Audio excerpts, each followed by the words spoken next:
శుక్లాంబరధరం విష్ణుం శశివర్ణం చతుర్భుజం ప్రసన్నవదనం ధ్యాయేత్ సర్వవిఘ్నోపశాంతయే.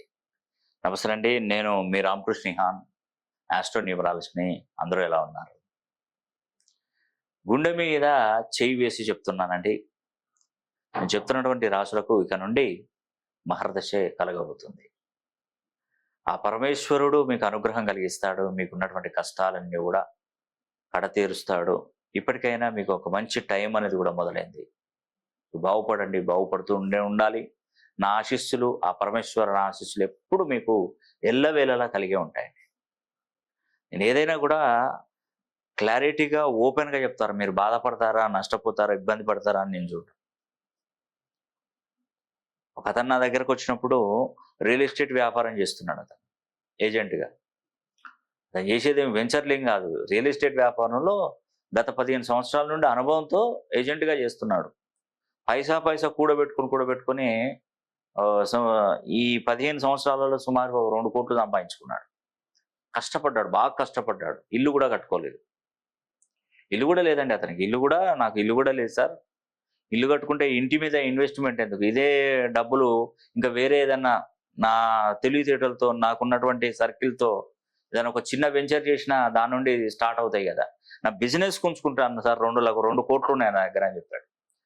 ప్రతి పైసా కూడా ఎంతో కష్టపడి, నోరు అంటే ఏదైనా బయటికి పోయినా కూడా అందరూ ఇది తిని అది తాగి ఇది చేసి అది చేస్తుంటారు, కానీ ఎక్కడ కూడా ఇంట్లో నుండి బయటికి వెళ్తే మళ్ళీ ఇంటికి వచ్చే వరకు ఎక్కడ కూడా ఒక సింగిల్ టీ కూడా నేను తాగాలి సార్.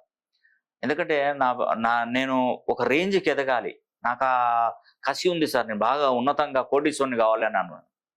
జాతకాన్ని మొత్తం పరిచయం చేశాడండి.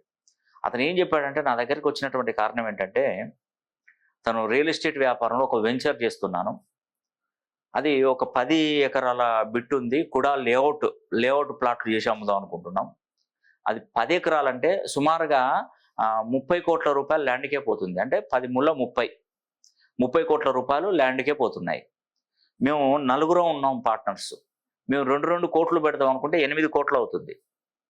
ఈ 8 కోట్లు ఫస్ట్ మేము ఏం చేద్దాం అనుకున్నామంటే, ఈ 10 ఎకరాలను మేము కొనుక్కొని అడ్వాన్స్ ఇచ్చేసి మా పనులు మేము మొదలు పెట్టుకుంటూ, ఆ వచ్చినటువంటి లాభం కూడా మళ్ళీ అక్కడ ఉన్నటువంటి వాటికి గట్టిదైపోతుంది. ఏమున్నదండి, మొత్తం 10 ఎకరాలలో రోడ్డు బిట్లు మొత్తం అమ్మినా. నాకు మంచిగా ఎక్స్ప్లెయిన్ చేసిండండి. మనకు 20 నుండి 25 వేల మధ్యలో రోడ్డు బిట్లు కూడా పోతే, ఆ రోడ్డుకు ఉన్నటువంటి బిట్లు ఇప్పుడు హాట్ కేక్ లాకి వెళ్ళిపోతాయి. ఇట్లా పెట్టాము అంటే, అక్కడ గీతలు గీసి పెట్టామంటే డైరెక్ట్గా కొనుక్కొని పోవడమే.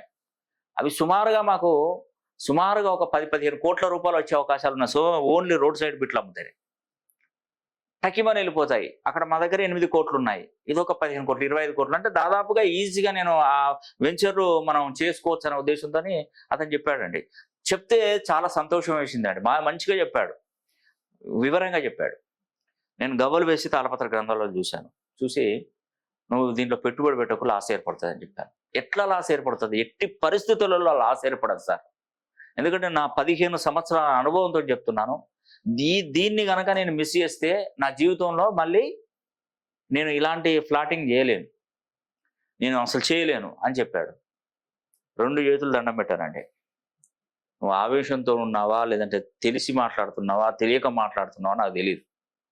నేను వద్దని చెప్పాను, అది నా ఆలోచన. నువ్వు చేసుకుంటానంటే చేసుకో అంటే అక్కడ నుండి వెళ్ళిపోయి ఇంకొక పండితుల్ని అడిగాడు. పండితులు అడిగితే అతను ఏం చెప్పాడంటే, బ్రహ్మాండంగా ఉందా, నువ్వు దీంతో నువ్వు పైకి వస్తావు, నువ్వు బాగా కలిసి వస్తుంది, నీకు మంచి జరుగుతుంది. ఇప్పుడు నీకు ఈ శుక్ర మహారదశ నడుస్తుంది, నీకు అద్భుతం జరుగుతాయి, నీ కోర్టు సంపాదిస్తావు, చేసుకోపో, ఎవరి మాటల్లో పట్టింది నువ్వెందుకే, అదంతా నీకు మంచి జరుగుతుంది అని చెప్పాడు. పోయిండు, 2 కోట్లు దండ పెట్టేశాడు. అందరు పెట్టేసిన తర్వాత అగ్రిమెంట్లు అయినాయి, ఆ డబ్బులు తీసుకున్నారు వాళ్ళు, చక్కగా అంతా పర్ఫెక్ట్ చేసుకున్న తర్వాత ఈ 10 ఎకరాలలో వాళ్ళ చిన్నాన్న పెద్దనాన్న వాళ్ళది, అతను అమెరికాలో ఉంటాడంట. చూడండి, అమెరికాలో ఉంటాడట. అతను వచ్చి కేసు వేసేసాడు వీళ్ళ మీద. ఇది మాకు సంబంధించినటువంటి ఆస్తి, వీటికి పత్రాలు నా దగ్గర ఉన్నాయి. ఆయన అమెరికాకు పోయి 10 సంవత్సరాలు అవుతుంది, కమ్యూనికేషన్ దెబ్బతిన్నది. లేదు అసలు ఉన్నది కావచ్చు. కానీ ఈ విషయం తెలుసుకున్న అతను ఫోన్ చేసి టకీమని వచ్చేసాడు. దీంట్లో ఉన్నటువంటి 6 ఎకరాలు అంటే 18 కోట్ల రూపాయల స్థలం నాదే దీంట్లో ఉంది. వాళ్ళది మా చిన్నాన్న వాళ్ళది చాలా తక్కువగా ఉంది. వాళ్ళకు 4 ఎకరాలే ఉంది. వాళ్ళకు 12 కోట్ల విలువ చేసే స్థలం అది. ఇది 18 కోట్లు. అది కోర్టులో స్టే చేశారంటే డబ్బులు మొత్తం వీళ్ళు కట్టేశారు. First installment, second installment, registration ఇంకా ఇవ్వాలన్న టైంలో వాళ్ళు వచ్చి కోర్టులో కేసేసారు. ఇతను మంచిగా 8 కోట్లు పెట్టి కూర్చున్నారు. అది ఇప్పటికీ దిగట్లేదు భూమి పంచాయతీ ఇప్పటికీ దిగట్లేదు. అంటే ఒక్కసారి అర్థం చేసుకో. అదే నన్ను నమ్ముకొని నువ్వు పక్కకు వస్తే వాళ్ళు పెట్టుకుంటే వాళ్ళ కర్మ వాళ్ళది, వాళ్ళకి ఎట్లా జరుగుతుంది. కానీ నువ్వు పైసా కూడా పెట్టుకున్నావు కదా, నీకు అన్నీ తెలుసు కదా. నీ 15 సంవత్సరాల అనుభవం ఎక్కడ పోయింది? నేను అతన్ని అడిగానప్పుడు, నీ 15 సంవత్సరాల అనుభవం ఎక్కడ పోయింది అన్నాడు. ఆయన ఏం లేదండి, ఏడుస్తూనే ఉన్నాడు. కళ్ళపుండి దారాలు వస్తూనే ఉన్నాయి. కళ్ళపుండి నా జీవితం ఆగమైపోయింది, నా బ్రతకంతా దరిద్రం, అంటే నా జీవితం ఇంకా నేను చనిపోతాను, నేను ఇన్ని చేసి ఇవని చెప్పి ఆయన ఏడవడం కొనసాగించాడు. ఇప్పటికీ ప్రజెంట్ స్టిల్ అది తెగట్లేదు. అసలే డబ్బులు ఇవ్వట్లేదు, ఆ కోట్ల కేసు నడుస్తూనే ఉంది. చూద్దాం, మనం వెయిట్ చేద్దాం. ఇంకా అది నేనేం చెప్పను. ఇంకా ఒకటేసారి చెప్పానా చేశారా అంతే. ఇక మళ్ళీ నేను ఏదో చేస్తే ఏం జరగదు, అక్కడ ఏం కాదు కూడా. ముందే ఉండాలి. నేను చెప్పిన రెండోసారి నా దగ్గరకు వచ్చినావంటే నీకు అర్థం కావాలి అసలు. అదే నువ్వు ఇబ్బందులో నా దగ్గరకు వస్తే నేను సెట్ చేసేవాడిని నేను. కానీ నువ్వు ఇబ్బంది కాదు, నేను చెప్పినాక కూడా నువ్వు తప్పు చేసావు, మళ్ళీ నాకు కావాలంటే నేను ఇది చేయను, డైరెక్ట్ చెప్పేశాను. కాబట్టి నేను ఒకటే చెప్తున్నానండి, నేను చెప్పేది నిజం, అక్షరాల నిజం.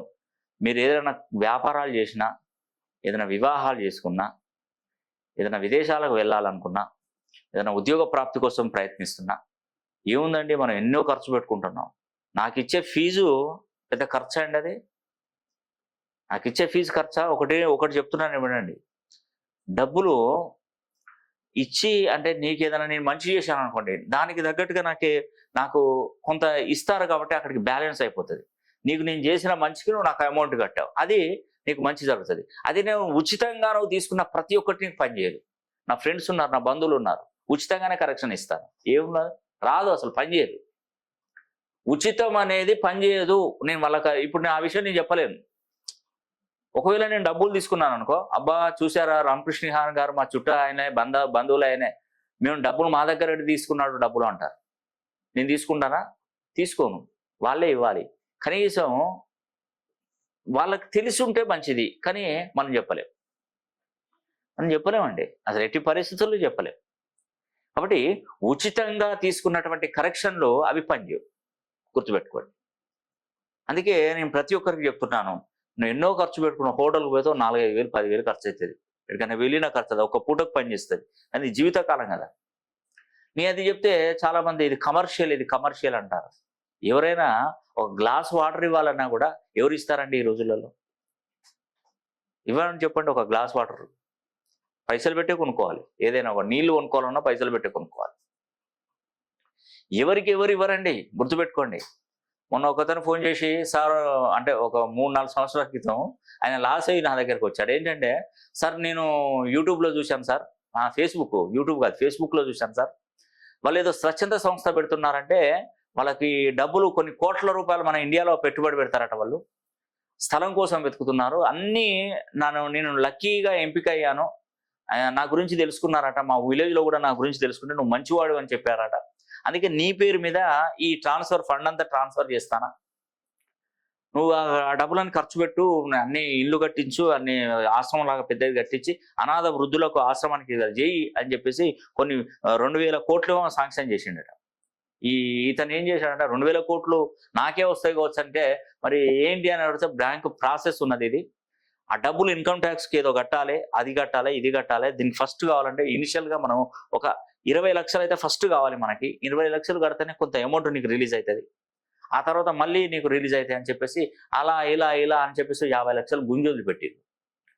సైబర్ పోలీసులు, వాడెక్కడున్నా సౌత్ ఆఫ్రికానో దక్షిణాఫ్రికా ఏదో ఆఫ్రికాలో ఉంటాడు వాడు.